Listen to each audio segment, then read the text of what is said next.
Here's my audience. There's Quinn, there's Nolan, and then the guy recording is Isaac. In January, the average gym membership sale rises 43%.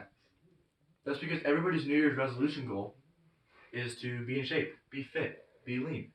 And they want to use physical exercise to accomplish those body image goals that they're seeking.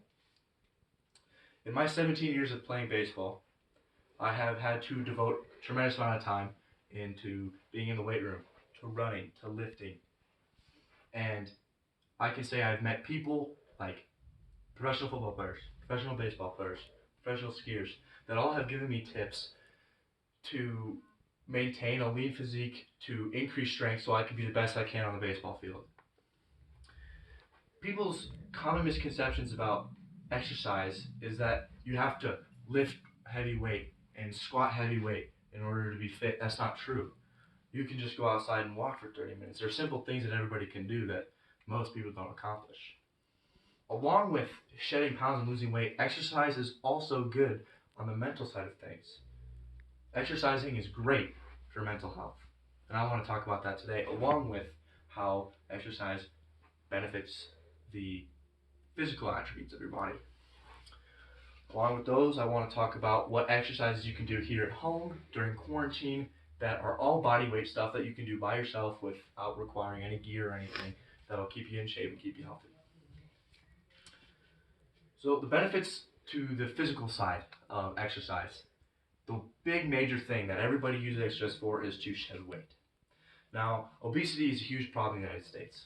And here is a fitness writer named Daniel Murphy, and he has to say an estimated 60 million Americans are either obese and overweight.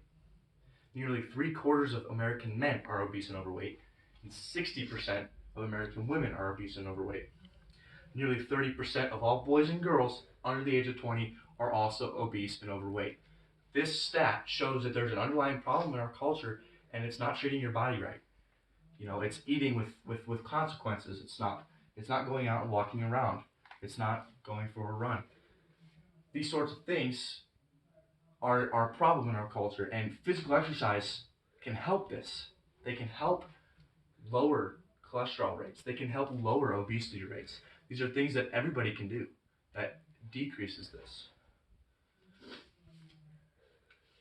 Not only does exercise help with lowering obesity, it also helps with lowering cholesterol. It can create lean body muscle. It can reduce the risk of heart attack.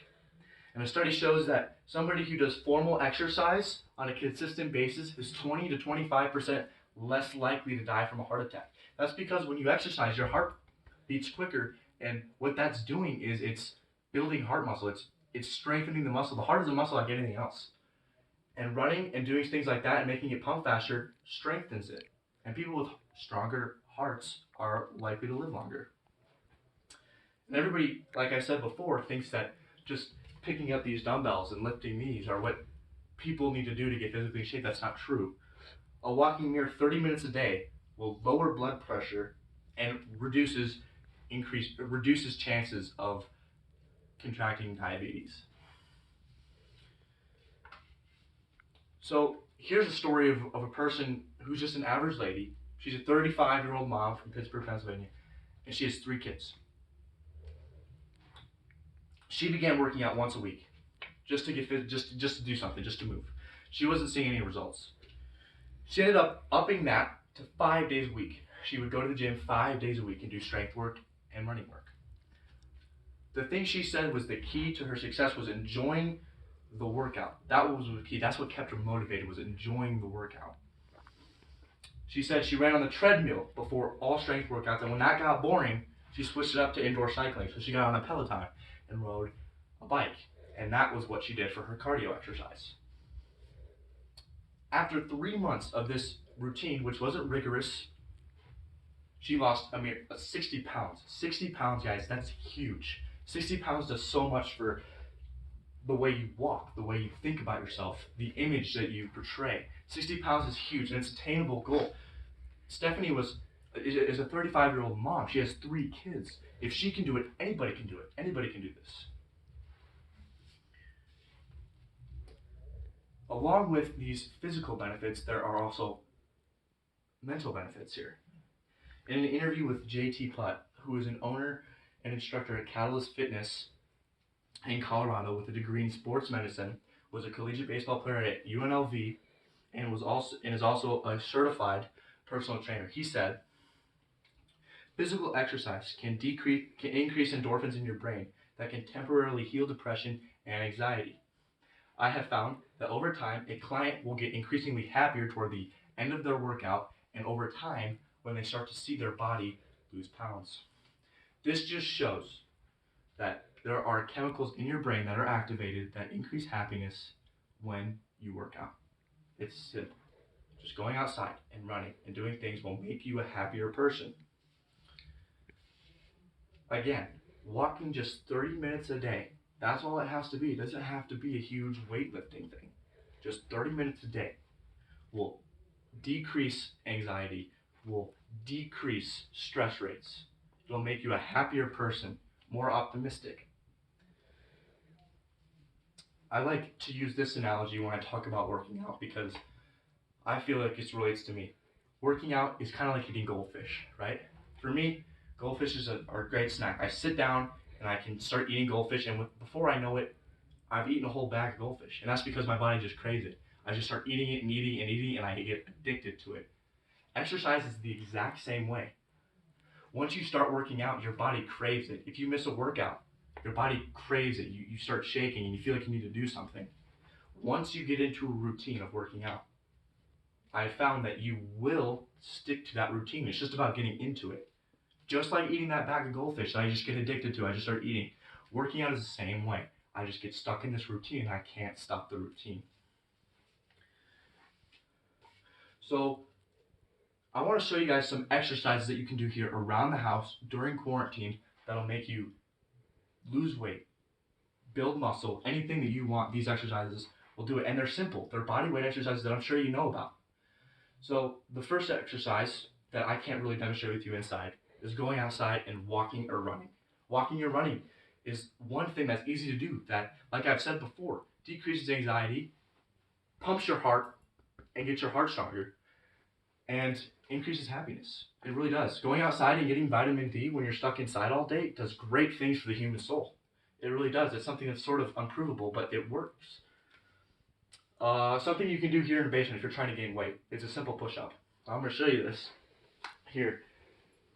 The common misconception for a push-up is that you have your arms really wide and your shoulders out. I'll show you what the wrong way to do a push-up is. And this is what most people do when they do a push-up. They let their elbows bend nice and wide. As you can stand up and come over here and film if you need. There you go.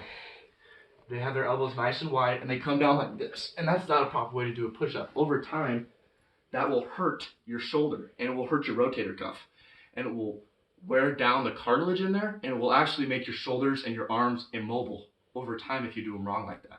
People don't know that a lot. The right way to do a push-up here is you want to keep your arms close to your rib cage here, and you want to keep your hands under your shoulders. Here's a couple I'll just bang out for you right here. You want to do it like that. You want to keep your body as straight as you can, arms and shoulders nice and concise and nice and tight. If that's too hard for you, you can always drop to your knees and do them from your knees. And if it's too easy for you, you can throw your feet up here and you can do them on your bed as vertical ones. Those are really simple. That's a really simple exercise that every single professional athlete and somebody who's just in shape, they do those push-ups all the time, sometimes 400 times a day. They will just push up 400 push-ups. Another exercise, if you walk over here, is just a simple pull-up. Now a pull-up will work your shoulders and your back a little bit, and that'll create strength in your upper body as well as your push-ups. And you don't need a crazy bar or anything. Here, I have a piece of wood that kind of lays down here. It's like a support beam, and I use that to do my pull-up. And you don't, like I said, you don't need a bar. You can just find one of these around your house, something that will sustain you and steady you. You just hang here and you pull up. And you pull up. That's an exercise that a lot of people will get confused about. If you have your hands like this, That's a pull-up. If you have your hands like this, that's a chin-up. Now pull-ups are a lot more effective because it works your chest and your shoulders and your back. And you can't do many of them. I can only bang out like 8 or 9, and then I'm good. And then that builds a bunch of strength. It's easy, it's quick, and it's something that you can just bang out while you're making pasta or watching TV and this commercial. Come in to wherever you can and bang some of those out along with your push-ups. And so those were some simple exercises that I think that you can do to sustain a fit physique, shed pounds, and do something and be productive around your house during quarantine. Thank you so much for listening. I'm Sam Lowe.